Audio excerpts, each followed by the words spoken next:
I know how this emotion feels. I know how excitement feels. I know how joy feels. I know how love and belonging feels. I know how all of these things feel. And I pull on those as resources, pull them into the system, and then I use them to create a design of what it is that I want to experience in my physical reality. And I communicate that to my higher mind, and my higher mind automatically readjusts and realigns my life so that I can receive those things. Welcome to Transformation Embodied, a space where personal evolution meets expanded consciousness. I'm Rosie, a channeler and energy healer, here to walk with you on the path of awakening. Okay, so in this conversation, we're going to discuss how you re-engineer and what does it mean to re-engineer your life using the higher mind and the 4 pillars. Now, in my practice, I call it the integration of the higher mind. But really what we're doing is engineering a system that we can use within our lives, that we live through, that brings in the highest form of intelligence that we have access to, which is true intelligence. I'm calling that true intelligence. So I'm just going to introduce where I get that from. Now, I've been saying whole intelligence. I've been looking for the right word for this intelligence. Now, as somebody who has studied psychology, particularly interested in cognition, behavior, and performance, I have studied intelligence.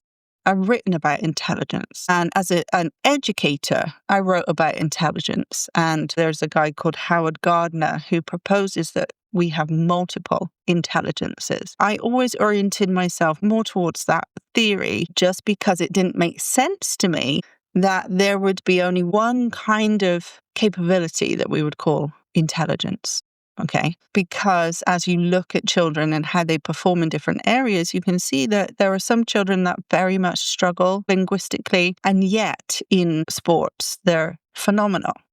And we've seen that since the beginning of time. We see that people excel in different areas. And so it didn't make sense to me ever that we would have one kind of intelligence, because we depend as a society on multiple kinds of intelligence. And often people who really excel in business and areas that we revere in our current model of society often fail at school because they have social intelligence. They're not great with formal problem-solving tasks. They're not great at mathematics or writing essays. So to me, and I guess the question is what you define as intelligence. Do you define that as an intelligence to have the capacity to be very good socially, to make moves socially, to excel socially, to network and to build a business off of that?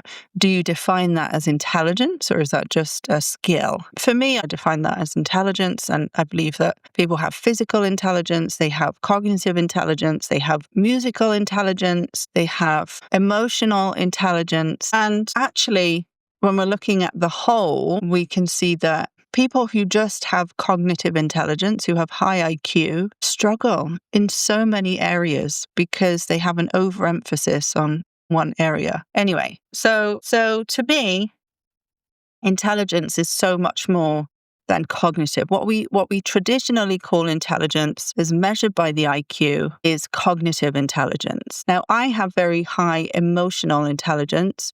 It's just a natural capacity that I have. I can help people solve their relational problems because I understand both perspectives. I have high empathy. So when we talk about what is intelligence, and for me, the higher mind is the highest source of intelligence that we have, and it's what we call true intelligence. And I saw Darryl Anka talking about extraterrestrials, of course, and he was saying that it didn't make sense to believe that extraterrestrials want to harm us, that they have some agenda to harm us.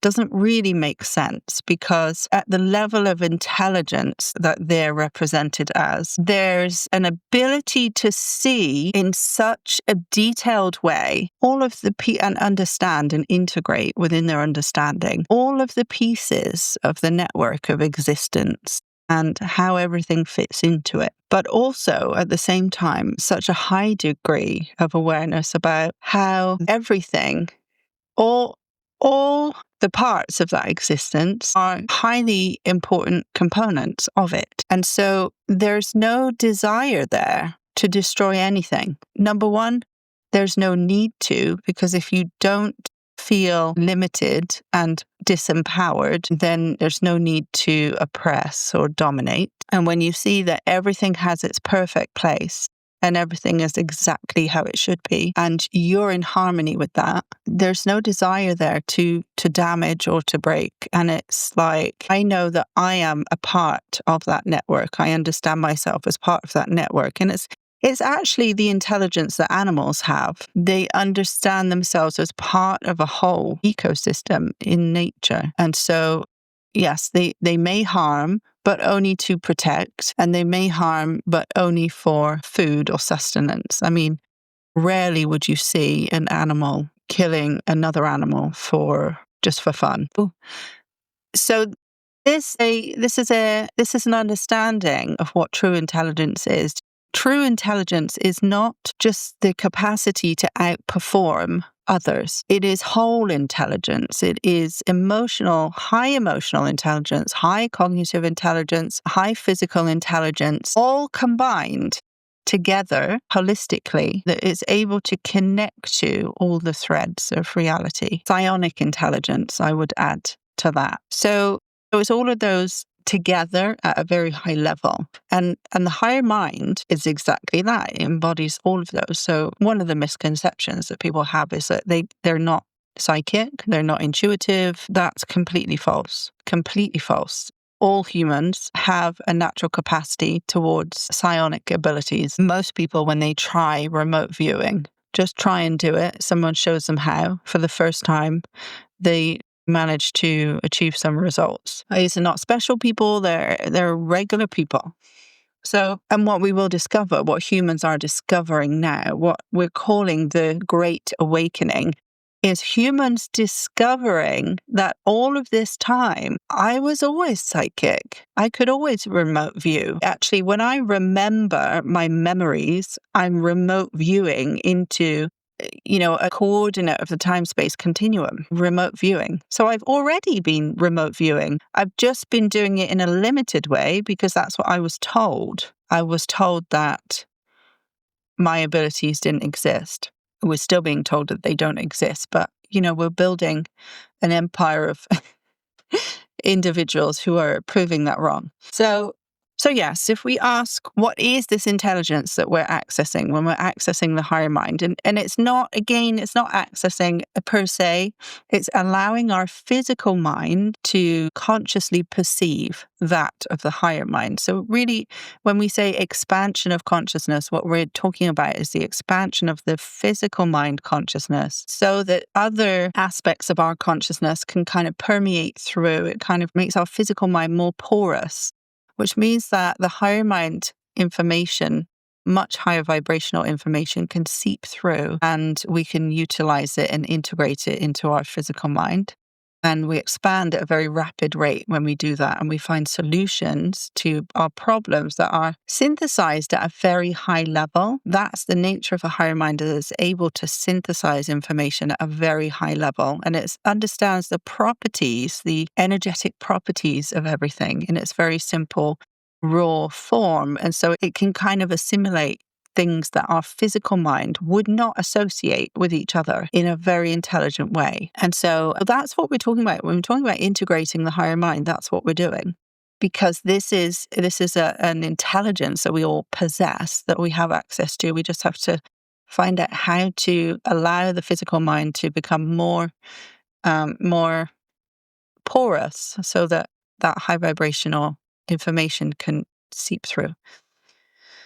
And really, it's about creating space, a belief system, and a dialogue, and just working through those continuously until we start to see results. Okay, so if we're re-engineering our lives based on the integration of the higher mind. So what we're doing is we're creating a system within our lives where we're calling on the higher mind to solve our problems, okay? And it may seem like if I call on my higher mind is a separate entity, is another being, it's something else entirely. That like if I'm talking to God, I'm asking God to solve my problems. Well, what you may find is that what people call God is actually more like the higher mind. It kind of has some of the same properties, although it's not an authority figure. Why I call this engineering is because it's quite a process of really understanding all the different elements that are going together in order to create the system, realigning your physical mind so that it allows the system to work on a constant basis. And so when we're re-engineering, what we're looking at is the mechanism that we're using already. Modern psychology is trying to kind of evolve these constructs or theories to fit in with a more flexible, holistic approach to understanding human nature and behavior. So I would say if we start with the hierarchy of needs is quite a good symbol of what all humans desire and need to survive. Traditionally, we're given the idea that, well, number one, and this helps you to understand how we're re-engineering. Number one, this is a hierarchy, okay? Now, in true intelligence, there's no hierarchies. Everything is equal and everything works in symbiosis. Everything works through synchronicity. So, like attracts like. And all time is now. There is no linear time. So nothing is linear in terms of true intelligence. Nothing is linear. And it cannot be linear if we are really to understand the whole picture, the widest picture of our existence and our lives as possible. So it has to be a holistic approach, and it has to be built on the foundation that everything is equal. And everything is working in symbiosis and everything is working through synchronicity. Although each part of the system may have its place, one is not greater than the other. So everything has its everything is working towards its intended purpose. So the traditional model of the hierarchy of needs is that it's a hierarchy, so you go from the bottom to the top.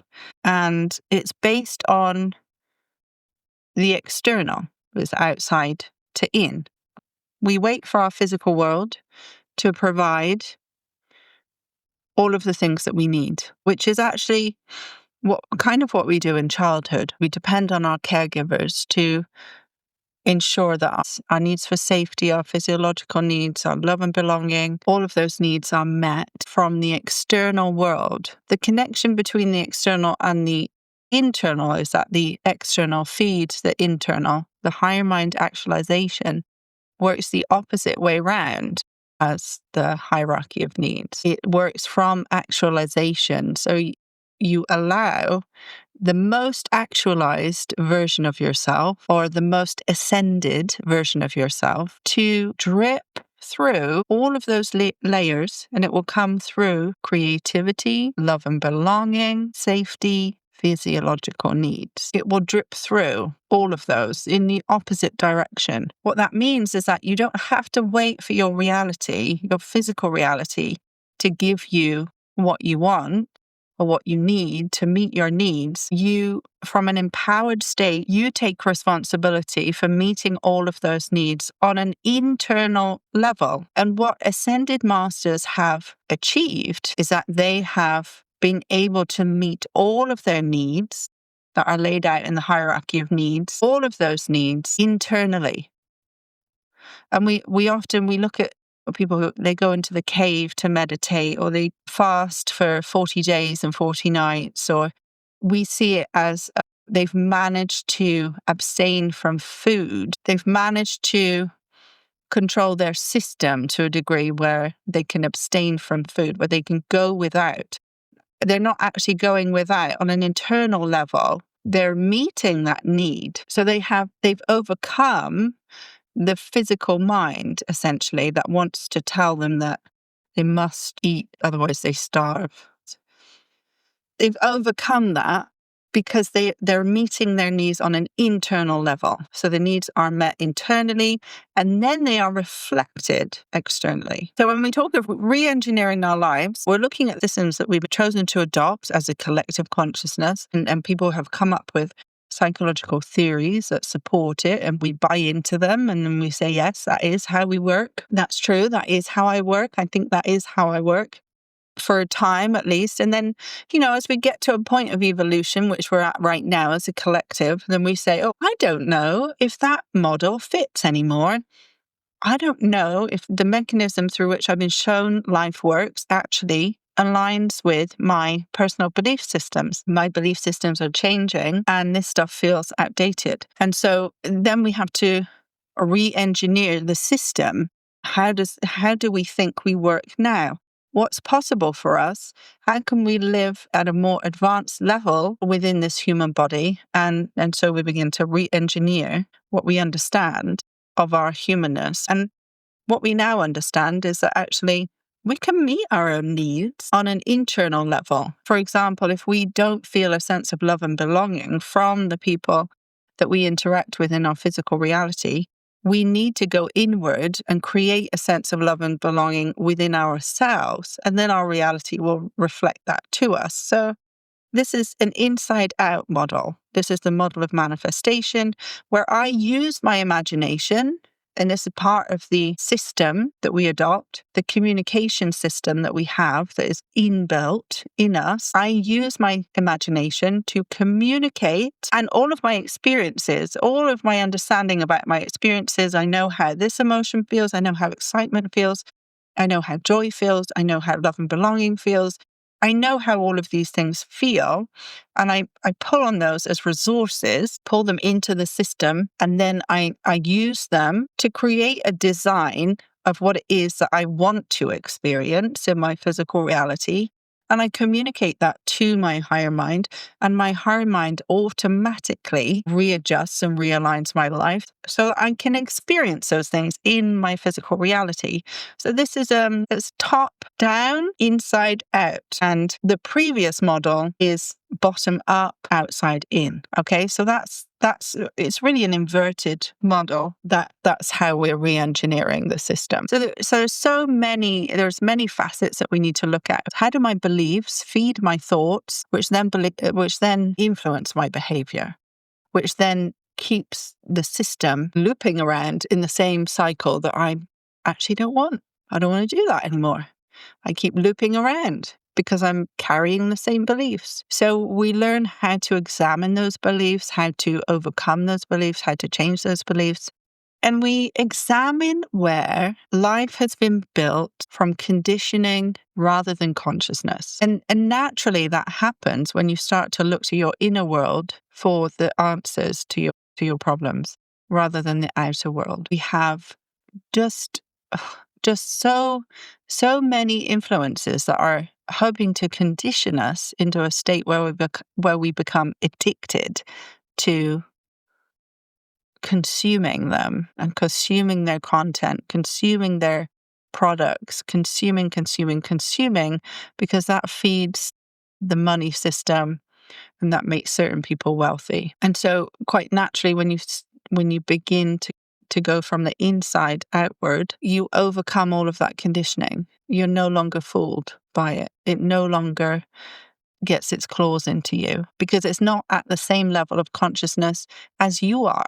You've elevated beyond that level of consciousness by doing the inner work. So what's the difference between fixing yourself and recreating yourself from the level of your higher mind? Number one, I hate the idea of fixing yourself because that gives the impression that whatever I've done, wherever I've been, however I've experienced my reality has been in some way wrong or a mistake. And in creation, there are no mistakes. And people will look at our current system and they'll say, oh, there's patriarchy, we've had oppression, there's this, there's that. And it's been dominated by certain people over time. For me, as I look at the complex nature of reality, I think, yes, that has all, as I look at my own experiences, I see everything that I see as a negative experience is also a learning experience, and it has taught me a great deal about the human condition.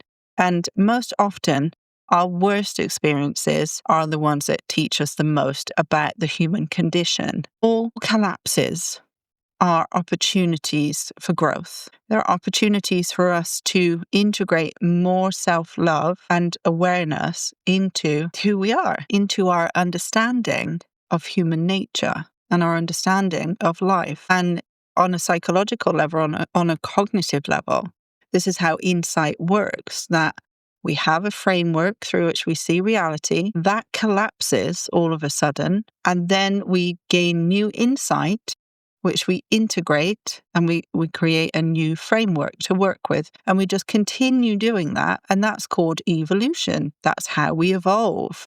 That's how our intelligence evolves.